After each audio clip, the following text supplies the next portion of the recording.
him, just my children and my wife. Thank my lucky stars to be living here today. The flag still stands for freedom, and they can't take that away. And I'm proud to be an American, where at least I know I'm free. Forget the men who died, who gave that right to me. And I'm glad we stand up next to you and defend her still today. But there ain't no doubt I love this land. God bless the USA.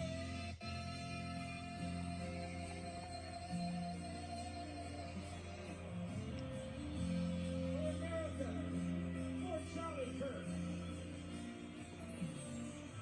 From the lakes of Minnesota to the hills of Tennessee, across the plains of Texas, from sea to shining sea, from Detroit to Houston, over New York to LA.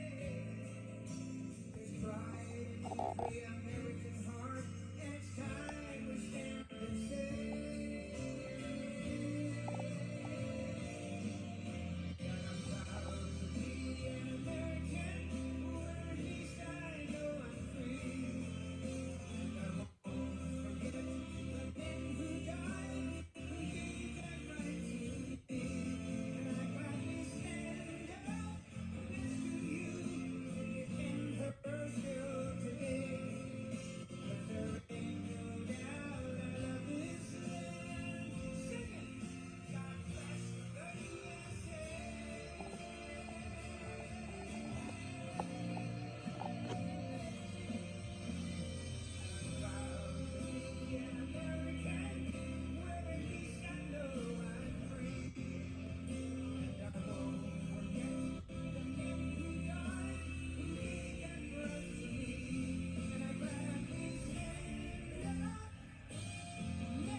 Thank you very much, Lee. You've been there from the beginning with us, Lee, and we appreciate it. Nobody can sing that song like Lee Greenwood. Thank you very much, Lee, very much for being here. And his voice has not changed, you know? Pretty amazing. And a special thank you to Erica, because today America is a nation in grief, a nation in shock, and a nation in mourning. Less than 2 weeks ago, our country was robbed of one of the brightest lights of our times, a giant of his generation, and above all, a devoted husband, father, son, Christian, and patriot. Charles James Kirk was heinously murdered by a radicalized, cold-blooded monster for speaking the truth that was in his heart. He was violently killed because he spoke for freedom and justice, for God and country, for reason and for common sense. He was assassinated because he lived bravely, he led boldly, and he argued brilliantly without apology. He did what was right for our nation. And so on that terrible day, September 10th, 2025, our greatest evangelist for American liberty became immortal. He's a martyr now for American freedom. I know I speak for everyone here today when I say that none of us will ever forget Charlie Kirk, and neither now will history.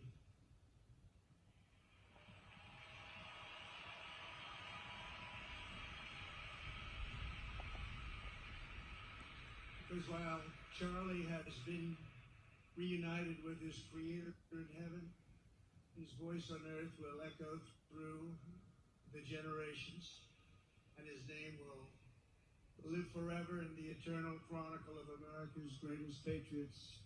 He will live forever. To Charlie's incredible and beautiful widow, Erica, we know the weight of this monumental loss is almost unbearable. But even in the midst of heartache, pain too great to even fathom, you have somehow found the strength and deep faith to be a comfort to millions and millions of people. And thank you very much, Erica. Thank you very much.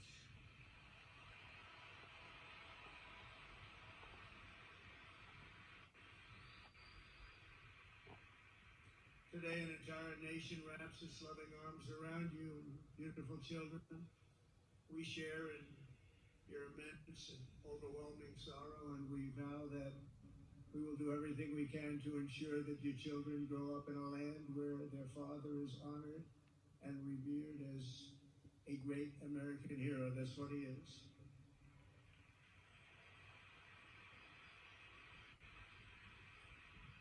To Charlie's parents who lost their beloved son, and to the entire Kirk family, we know that no words can ever be enough to fill the void he leaves behind.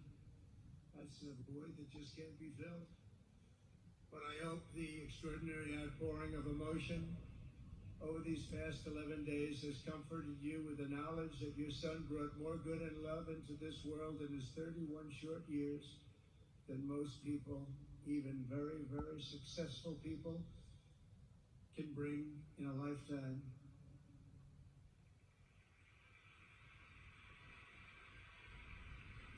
Charlie Kirk loved America with everything he had, and as we can see so clearly today, America loved Charlie Kirk.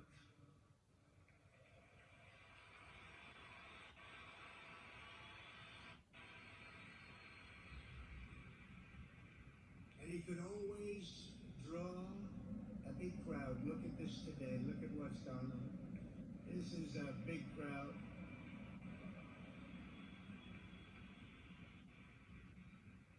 Here today we have the Vice President of the United States, J.D. Vance. We have the Speaker of the U.S. House of Representatives, Mike Johnson. We have countless members of the United States Senate, and I'm sorry I'm not going to introduce you, but I'll be up here. They're all over the place.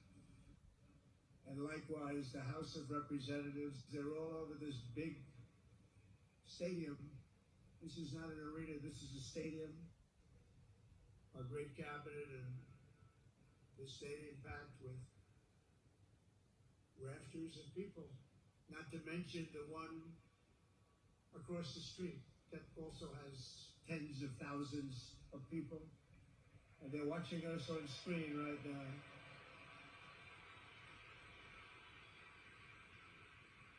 And I'm sorry we couldn't get you in. If anybody would like to give up your seat, please walk across this way. But this is like an old-time revival, isn't it? An old-time revival.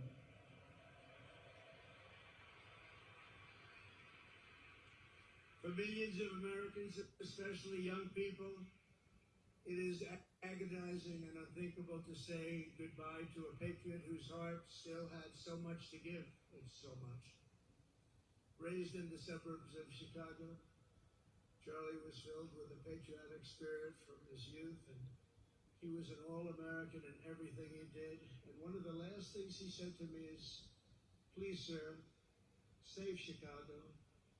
We're going to do that. We're going to save Chicago from horrible crime.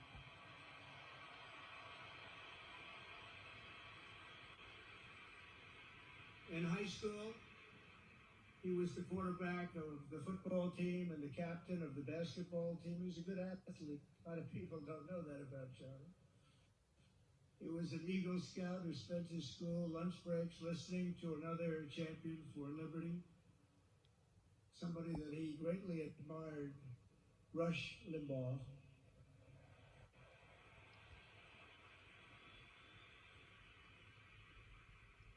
But what was even more important to Charlie than politics and service was the choice he made in the 5th grade, which he called the most important decision of his life, to become a Christian and a follower of his Savior, Jesus Christ.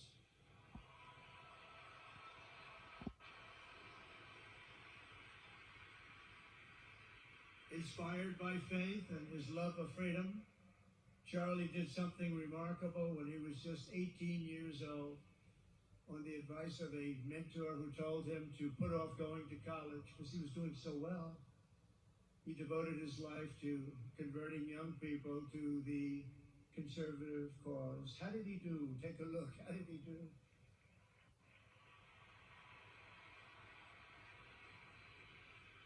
In 2012, 2 days after graduating high school, and with just $1,800 in his pocket, a young man from Illinois, who no one had ever heard of, started an organization whose grand ambitions were captured in its name, Turning Point USA. Great name.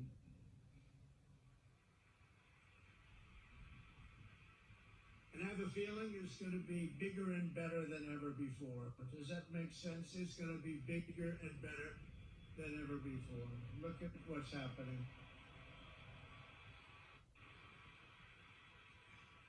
12 years ago, Charlie walked onto his first college campus, the very liberal University of Wisconsin at Madison. He set up a card table and put up a sign with 3 words: "Big government sucks." Could you believe that? That's Charlie. That day, Charlie talked to every student who approached him, most of whom were probably quite a bit older than he was. Finally, after many hours, he found the first ever Turning Point chapter leader. His first year out of high school, Charlie traveled 300 days raising money and taking his message to campuses all over the country. He lived out of his parents' basement, and they actually loved having him there. They loved Charlie. Everybody loved Charlie. And on the couches of friends and supporters, he lived off couches for 2 years, 3 years, and life started getting a little bit different. But he was always the same. For 5 years, he refused to take a paycheck, but day after day, he worked from 5 a.m. in the morning to 11 p.m. in the evening, always. His staff remembers that he wore Walmart jeans and T-shirts from the Goodwill store. Remember the Goodwill store? It wasn't easy, but Charlie wasn't in it for money at all. Never has been. Money was never his thing. He was always in it for the mission. As you like to say, even back then, we have a country to save. Just what he did. He told me all the time, "Sir, we have a country to save."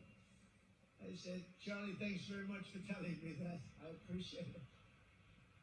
Charlie volunteered for my 2016 campaign and traveled the nation with my son Don and Eric. I got to know him very well and saw immediately that Charlie was actually a master builder of people. It was Charlie who first started organizing young black conservatives hungry for support and leadership. It was Charlie who stood up for persecuted Christians and Jews on college campuses. It was Charlie who helped bring online censorship, free speech, and cancel culture to the fore of our political debate. He was right up there with me.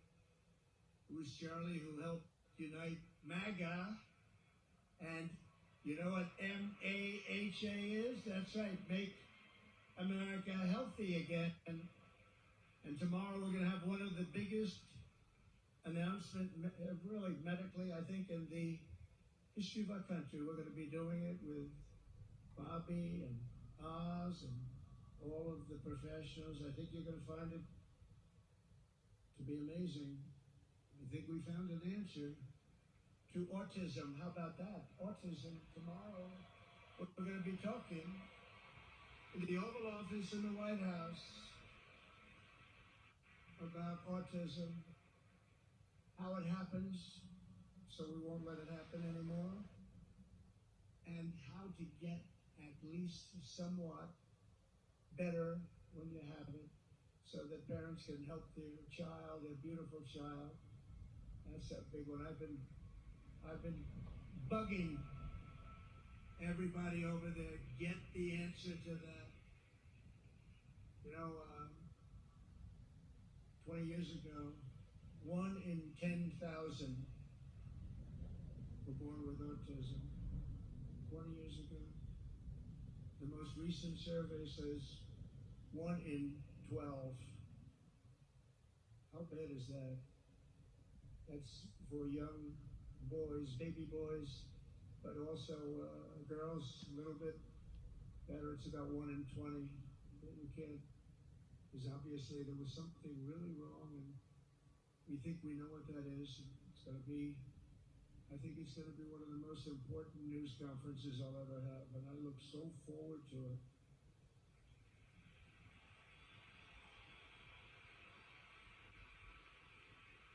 And you know who else looked forward to it? Because he knew. I'd tell him a little bit about what was going on. It was Charlie. He would have been front row center, believe me. We'll be missing him tomorrow. It was such a big deal for him, too. He brought together Donald Trump, Bobby Kennedy, right here in the great state of Arizona 1 year ago. Remember that? What a night, what a day that was. And it was Charlie who was among the first to speak to me about a man from Ohio by the name of J.D. Vance. Have you ever heard of him? He's done a good job.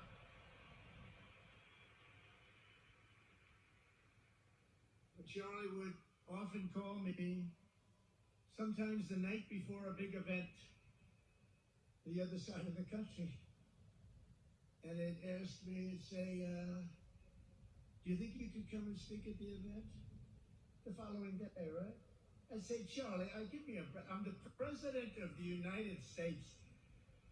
You want me to travel 4 hours by plane? And you know, sometimes I did it. He was a very good guy. He was a very convincing guy. He didn't stop, but he would ask for things like that. Sir, could you be tomorrow in California? I said, Charlie, give me a break, please. He just wouldn't stop. And he succeeded. But I almost always went because you never wanted to let Charlie down. You worked so hard, you just didn't want to let him down. I felt guilty. It made me feel very guilty. As president, many people asked me for things, but Charlie was one of the few who always gave more than he took. He was a giver, much more than a taker.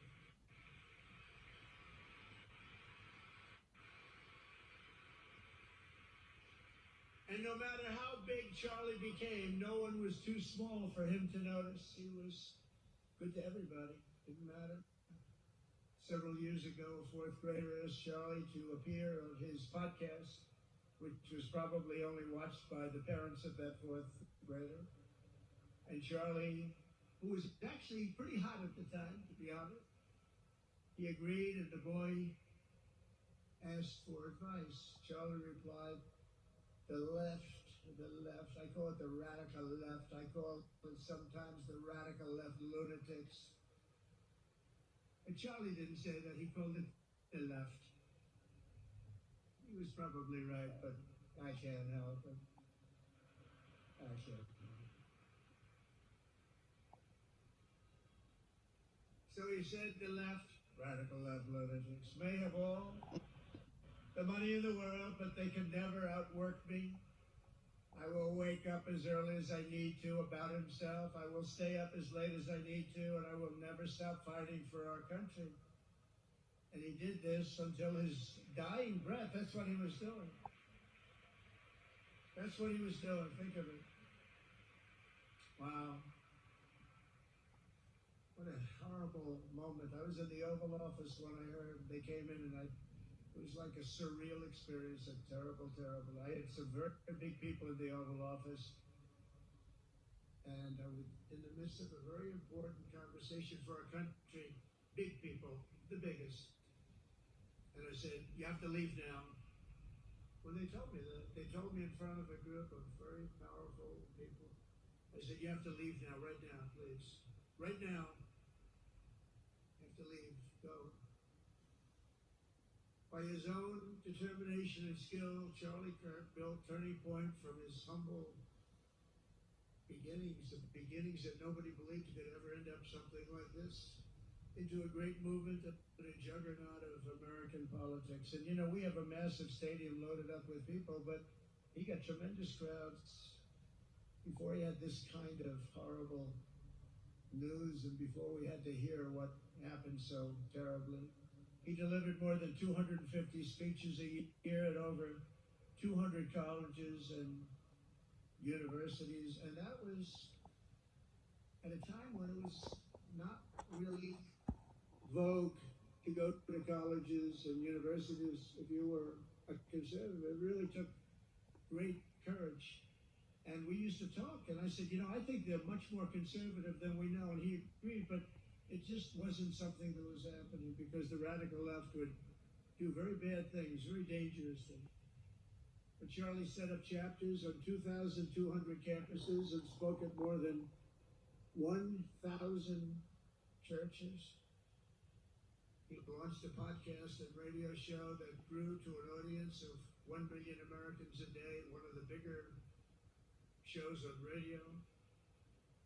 And Charlie didn't just bring young people into the movement. All of a sudden it started to grow by leaps and bounds. By 2024, we won more young people than any Republican candidate in the history of our country, including for the first time a majority of males under 30. Can you believe it? Remember when Republican presidential candidates would get 4%? No, we did unbelievably with young people. And he was a big, big factor. Unbelievable. But he made me work for it. Sir, you have to make a speech here. You have to make a speech there. But we did it, and we won, and our country is doing unbelievably well now. We had a country that was dead 1 year ago, and now we have the hottest country anywhere in the world. And Charlie helped us make it that. One of the great people. But through it all, the core of Charlie's message and his basic method never changed. It never really changed. He stayed the same person also. At every campus event, Charlie asked the people who disagreed with him to come forward, and instead of silencing them, he handed them a microphone and let them speak. And he convinced so many of them. It was a pretty amazing thing to watch, actually. Shortly before Charlie arrived on campus, the day he was assassinated, a staff member texted him that there were many critics and students who were opposed to his views, and rather strenuously in the crowd. That actually made him feel good because he wanted to convince them. He understood. He really did. He understood what was right, and he was right about that. A lot of it was based on common sense, by the way. Charlie wrote back to the staff member saying, I'm not here to fight them. I want to know them and love them, and I want to reach them and try and lead them into a great way of life in our country. In that private moment on his dying day, we find everything we need to know about who Charlie Kirk truly was. He was a missionary with a noble spirit and a great, great purpose. He did not hate his opponents. He wanted the best for them. That's where I disagreed with Charlie. I hate my opponent. And I don't want the best for them. I'm sorry. I am sorry, Erica. But now Erica can talk to me and the whole group, and maybe they can convince me that that's not right, but I can't stand my opponent. Charlie's angry. Look at that. He's angry at me now. He wasn't interested in demonizing anyone. He was interested in persuading everyone to the ideas and principles he believed were good, right, and true. Before each appearance, he prayed these words: God, use me for your will. Always said the same thing: use me for your will.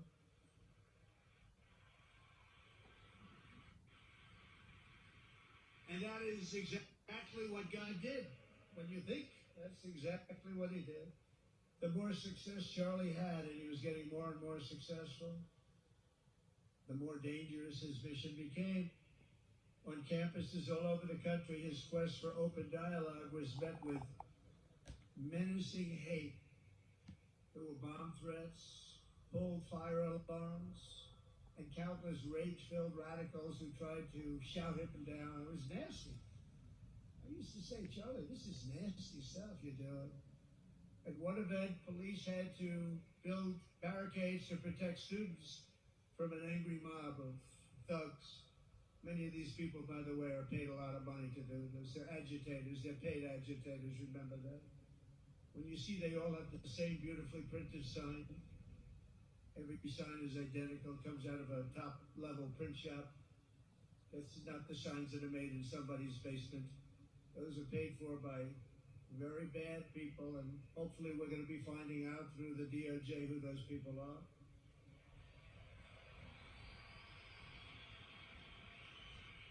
At another college, Antifa terrorists shattered windows, threw rocks, and tried to storm the building where Charlie was speaking. It was a really bad one. Often dozens of police officers were needed to prevent left-wing violence. And the violence comes largely from the left. You don't hear that from too many people, do you?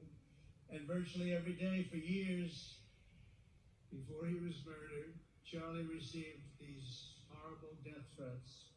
People don't know. I used to talk to him about it. He said, I got some threats.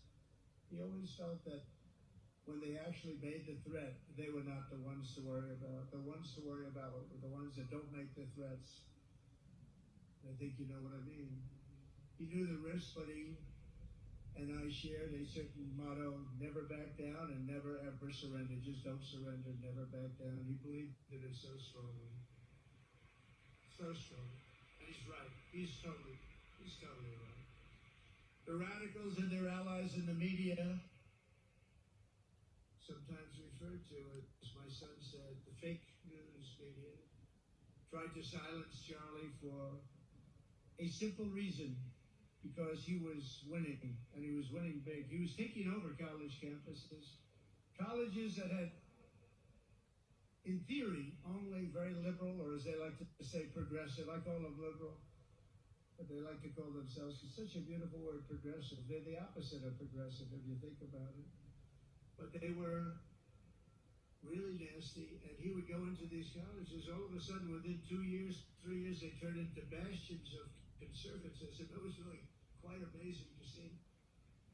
They lied about him because they did not want you to listen to him or to learn from him, because what he was talking about and even preaching made so much sense. Everywhere he went, he won the debates, he won the hearts, he won the minds, and yes, he won the elections for people. He helped us, he helped other people. We won the biggest election in the history of our country, I believe.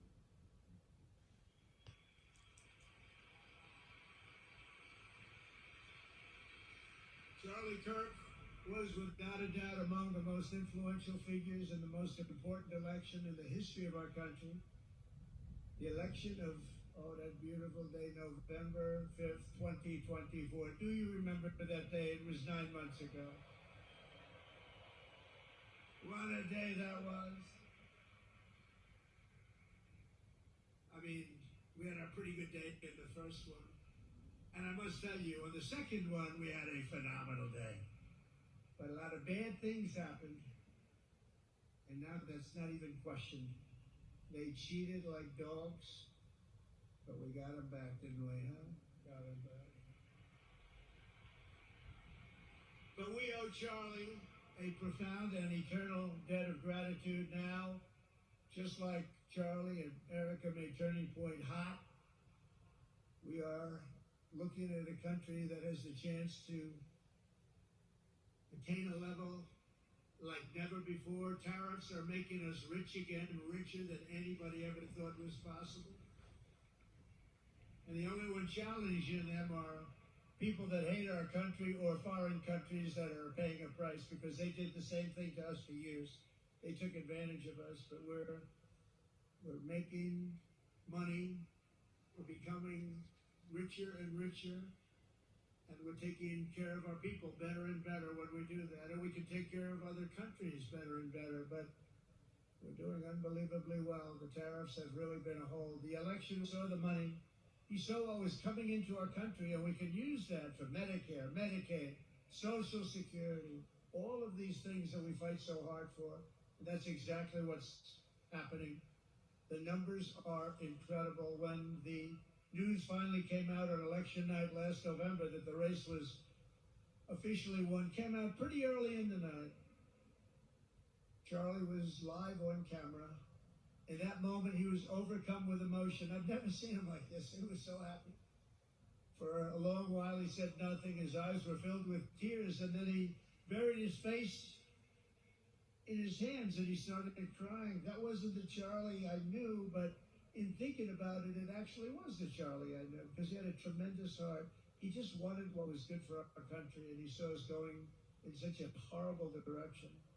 Lovingly, Eric, and this was so beautiful, Erica put a MAGA hat on to cover his bowed head. I like that very much. MAGA, we love. Does everybody love MAGA? Make America great again.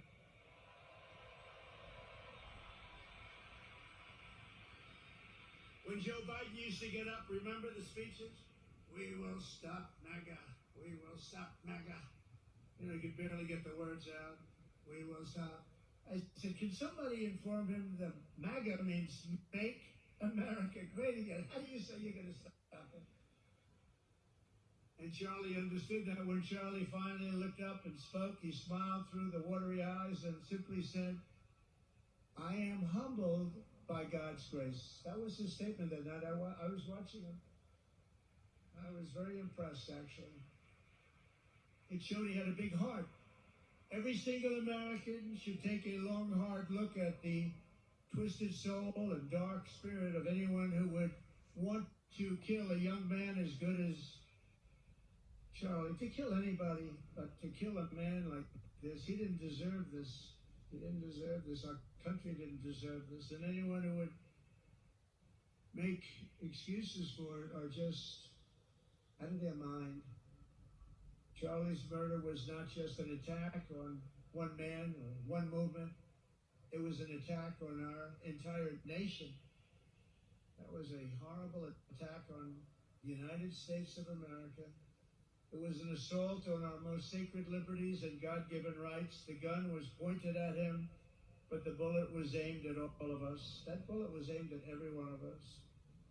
Indeed, Charlie was killed for expressing the very ideas that virtually everyone in this arena and most other places throughout our country deeply believed in. But the assassin failed in his quest because Charlie's message has not been silenced. It now is bigger and better and stronger than ever before, and it's not even close. And it's rare that such a thing happens, but Charlie is bigger today than he was. Think about it.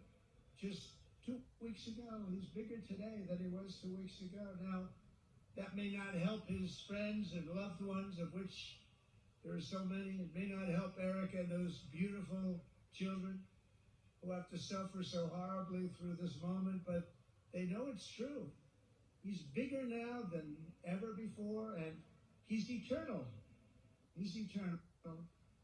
And I just want to say we love him. And he's looking down at us right now, and he said, wow, that's a great crowd. He said, that's a great crowd.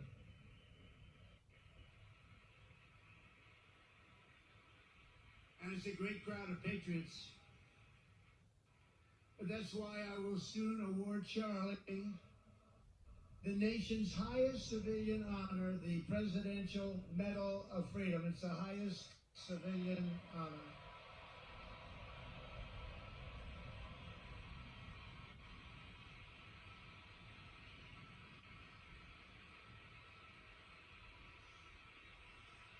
And we will do the ceremony at our beautiful White House in a very safe Washington, D.C., a place that Charlie truly revered. You know, we stopped the crime in Washington. It took 12 days.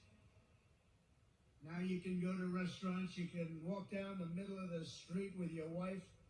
You can have your wife walk alone down the middle of the street. She's going to be in good shape. What a difference. What a difference good management really makes. But it's, I'm so proud of that. Washington, D.C. You know, it was one of the worst in the nation, in the world. And now it's considered a very safe city. And it's also, I passed it yesterday, I went through it, and the lawns are good. It's like a different place. It's like the tents are gone, the threats are gone, the gangs aren't there. We got rid of, you know, we took out 1,500 career criminals, 1,500. If you have 3 career criminals, that can make a big difference. But I'm so proud of Washington, D.C., and now we're going into Memphis. And we'll get that one straightened out fast. And then we're going into some others, but we're going to go to Chicago, and we're going to have Charlie very much in mind when we go into Chicago. And we'll get that one straightened out. You have an incompetent governor who, he thinks it's okay when 11 people get murdered over the weekend. He thinks you don't have any crime when 11 people get murdered and 28 people get shot.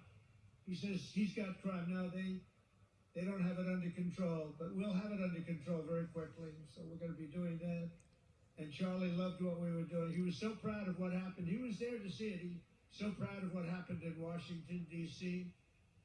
As you know, the depraved assassin who planned and executed Charlie's killing has been arrested and charged with capital murder.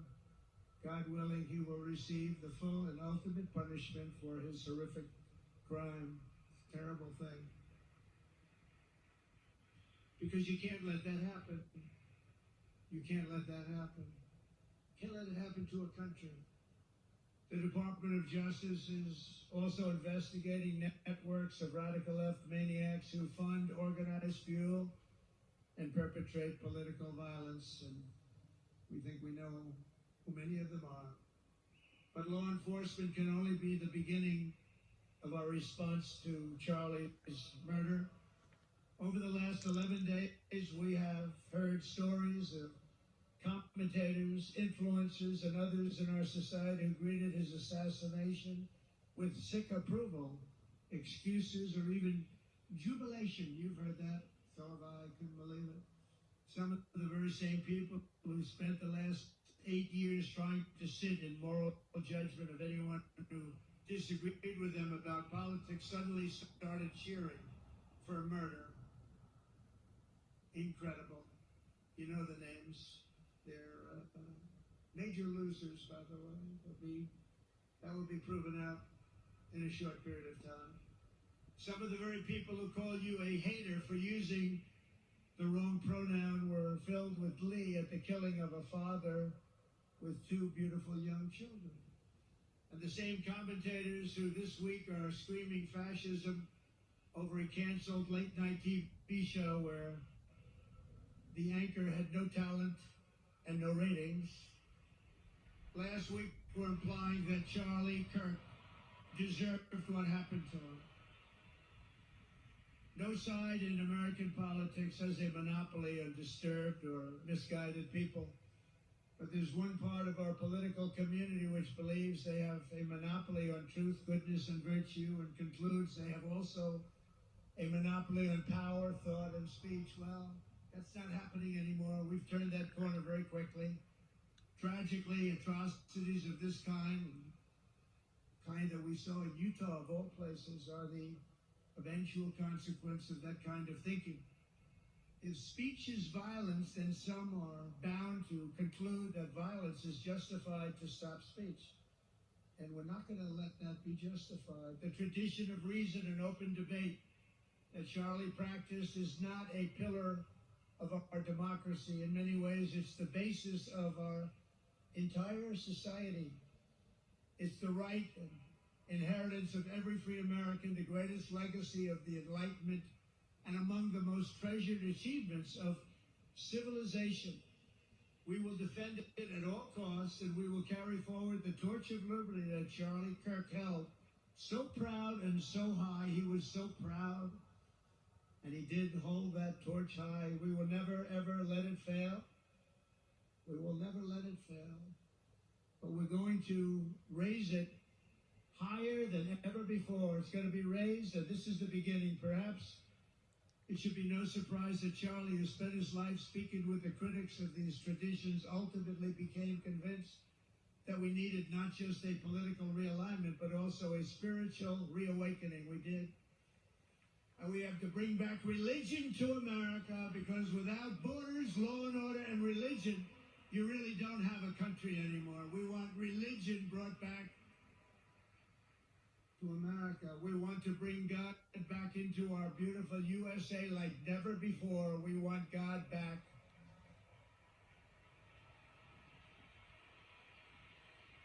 Charlie would have been so pleased to hear his friends and colleagues today giving testimony and giving glory to God. Within minutes of the gunshot in Utah, millions of Americans, young and old, heard the news and dropped to their knees and started praying. Even many who rarely prayed asked God for a miracle. Please, God, save Charlie. But although Charlie's time with us on earth has ended, those prayers for a miracle have already been answered. Look at what's happening. Look at what's happening. In the days since Charlie's death, we have seen how his legacy has touched so many millions around the world. In Calgary, Canada, thousands gathered at City Hall to sing the American national anthem and raise up posters with the name Charlie Kirk. In Seoul, South Korea, crowds gathered to wave American flags and shout, "We are for Charlie Kirk." His memory has been honored in the streets of Berlin, Warsaw, Vienna, Sydney, Madrid, London, Tel Aviv, and all over the world. So beautiful to watch. A man as far away as rural Australia texted a pastor, "I'm going to come to church tomorrow for the first time ever." The pastor is, "Why is that?" The man replied, "Because of Charlie Kirk." Can you imagine? The lesson of Charlie's life is that you should never underestimate what one person can do with a good heart, a righteous cause, a cheerful spirit, and the will to fight, fight, fight.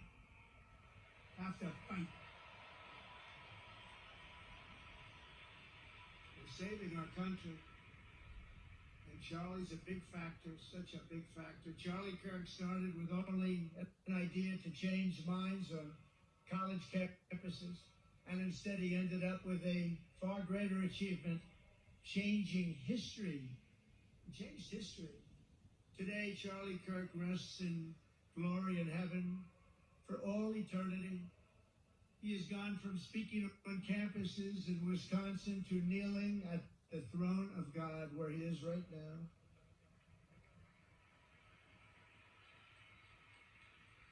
We grieve for the friend and leader that we have lost, but we go forward strengthened by his faith and bolstered by his courage and inspired by his example to defend the country he lived for the freedoms he died for, and the values in which he so deeply believed. He believed in values that we should all believe in. Charlie created something very special. It's called Turning Point USA. And under the leadership and love of Erica, it will become bigger and better and stronger than ever before.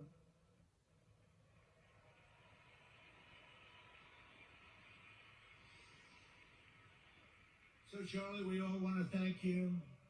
We want to say a very loud, God bless you, Charlie. God bless you for what you've done. It's incredible. And God bless Erica and the children. God bless the United States of America. And could I ask Erica, please come out. Erica, please come out. Thank you.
Thank you very much, everybody.